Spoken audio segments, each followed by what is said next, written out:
భారతదేశం చాలా బలమైనది. భారతదేశం మన సెక్యులరిజం చెప్పుకోకర్లా. సెక్యులర్ అనే పదం మనం యాడ్ చేయక్కర్లా.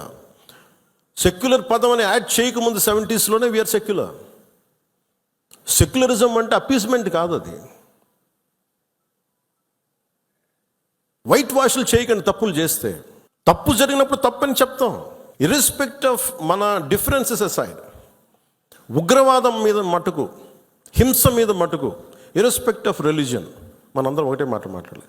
దీంట్లో మాట్లాడితే ఓట్లు పోతాయా, దీంట్లో మాట్లాడితే ఓట్లు వస్తాయి, ఇవన్నీ ఆలోచించకండి. Whether you have spoken truth or not. సత్యమేవ జయతే. మత సామరస్యం చాలా చాలా అవసరం ఈ దేశానికి. చాలామంది మత కలహాలు క్రియేట్ చేయాలనుకున్నా కానీ కొంతమంది చేస్తుంటారు. దాన్ని మీరు అడ్డుకోవాలి. మీ కళ్ళ ముందు ఒక సంఘటన జరుగుతున్నప్పుడు మీరు అడ్డుకోండి.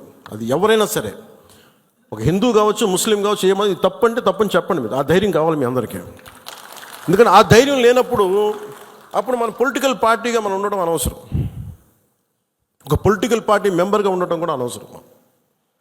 హార్ష్గా చెప్పమని చెప్పట్లా, గట్టిగా తీవ్రంగా చెప్పమని చెప్పట్లా, కానీ ఇబ్బందిగా ఉంది నువ్వు చేసే పని చెప్పాలి.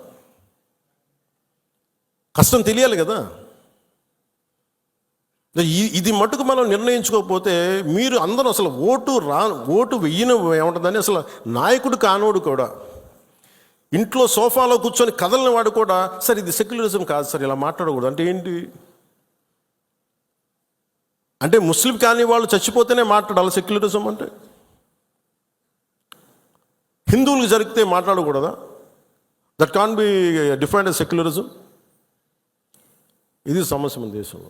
సెక్యులరిజం అనే పదానికి మీరు ఈ పడికట్టు డెఫినేషన్ మీరు తీసుకోకండి. ఇది మటుకు మీరు చాలా చాలా స్పష్టంగా తీసుకోవాలి.